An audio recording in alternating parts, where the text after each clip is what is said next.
Assalamualaikum warahmatullahi wabarakatuh. Saya Fani Rahmatsari dari Prodi D3 Keperawatan. Di sini saya akan menjelaskan tentang sistem reproduksi pria dan wanita. Sistem reproduksi sendiri adalah sistem organ seks dalam organisme yang bekerja sama untuk tujuan reproduksi seksual. Sistem reproduksi pria memiliki fungsi menghasilkan sperma yang akan disalurkan ke dalam sistem reproduksi wanita. Sistem reproduksi wanita juga berfungsi sebagai tempat pembuahan dari ovarium yang dibuahi oleh sperma lalu membuahkan janin. Di sini saya akan menjelaskan tentang sistem reproduksi pria. Dimulai dari skrotum, yaitu kantung yang berisi testis berjumlah sepasang kanan dan kiri, dipisahkan oleh otot dartos yang berfungsi menggerakkan baik mengendur maupun mengkerut. Terdapat otot remaster yang berfungsi mengatur suhu testis, menstabilkan proses pembentukan sperma, memerlukan suhu yang lebih hangat dibandingkan dengan suhu manusia. Yang kedua adalah testis, terdiri dari banyaknya tubulus seminiferus, itulah sperma yang diproduksi. Panjangnya yaitu 1,5 inch, lebarnya 1 inch. Yang selanjutnya ada epididymis yang berbentuk seperti ulat menempel di testis. Saluran di dalamnya ada saluran atau tuba berbentuk seperti koil. Di dalam koil, kerja otot polos di epididymis berfungsi sperma masuk ke dalam ductus deferens. Ductus deferens yaitu lanjutan dari epididymis ke arah kranial menembus dinding rongga perut. Panjangnya melengkung sampai seminal vesicle. Seminal vesicle sendiri menghasilkan sekret dan menyambung ke arah ejaculatorius. Di dalam ejaculatorius itu ada prostat dan di bawahnya ada bulboretal gland. Bulboretal gland berfungsi menghasilkan sekret bersifat alkali atau basah dan menetralkan saluran urin dan memberikan lubrikasi pada ujung penis. Uretra sendiri berfungsi mengeluarkan urin dari dalam tubuh. Dan penis sendiri yaitu menyalurkan urin keluar dari tubuh serta sebagai sistem reproduksi bagi pria untuk menyalurkan sperma ke sistem reproduksi wanita. Gland penis berfungsi sebagai okulasi.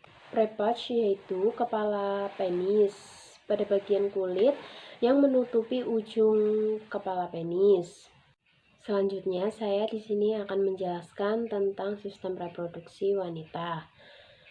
Mulai yang pertama, yaitu serviks. Serviks adalah leher rahim atau mulut rahim yang menghubungkan rahim ke saluran vagina.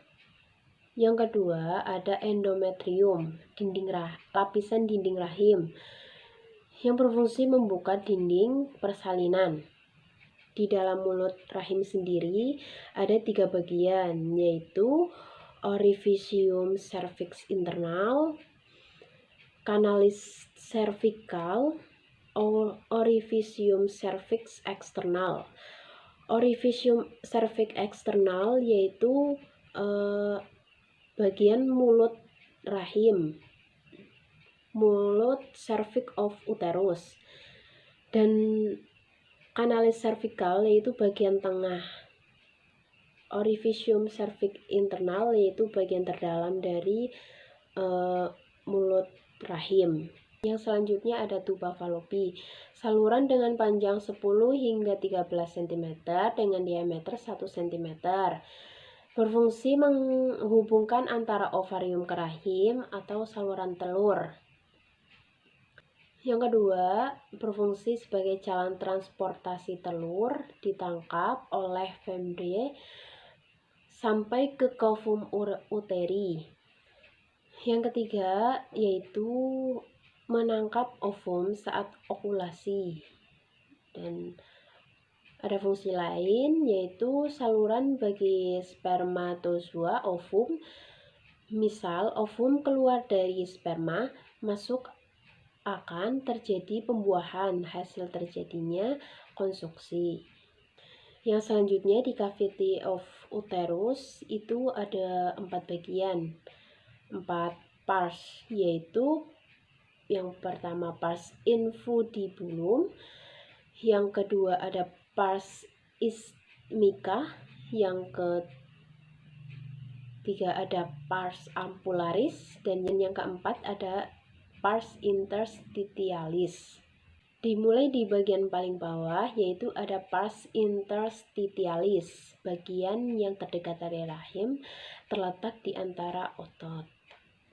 Yang kedua ada pars isthmica, yaitu bagian tersempit yang ada di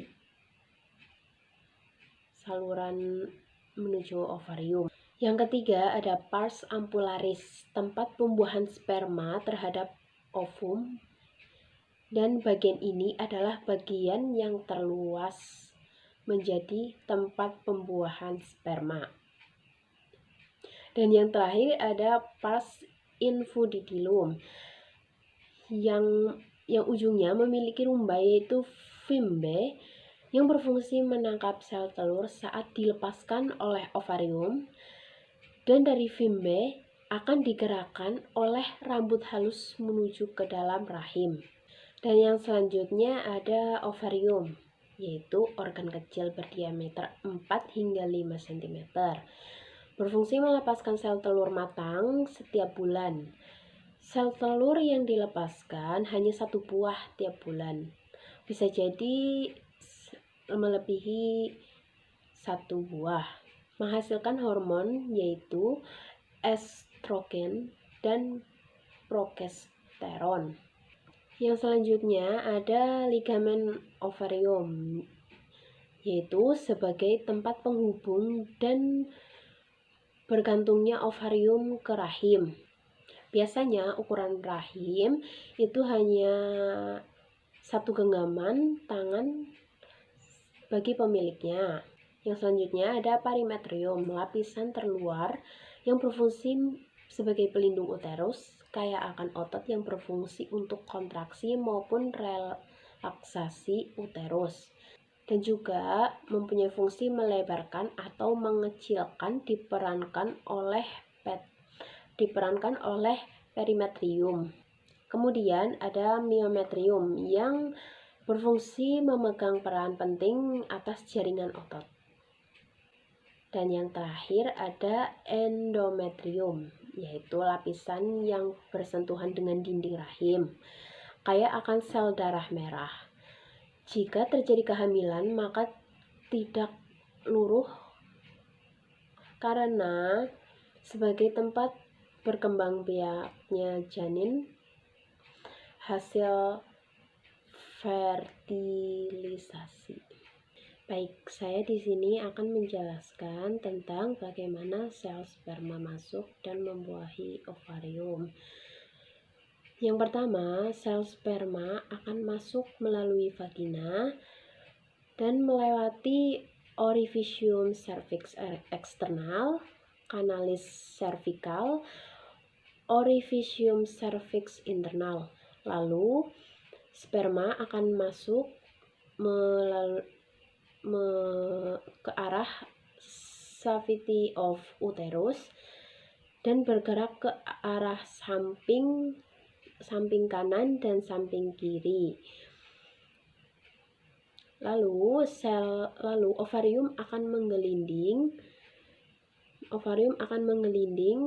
entah ke kanan atau ke kiri, lalu ribuan sperma akan masuk dan menembus ovarium. Biasanya ovarium akan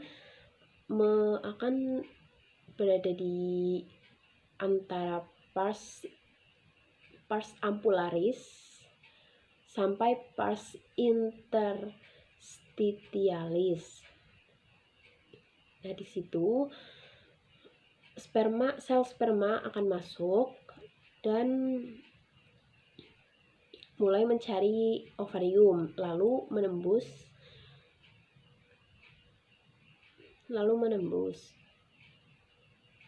Kemudian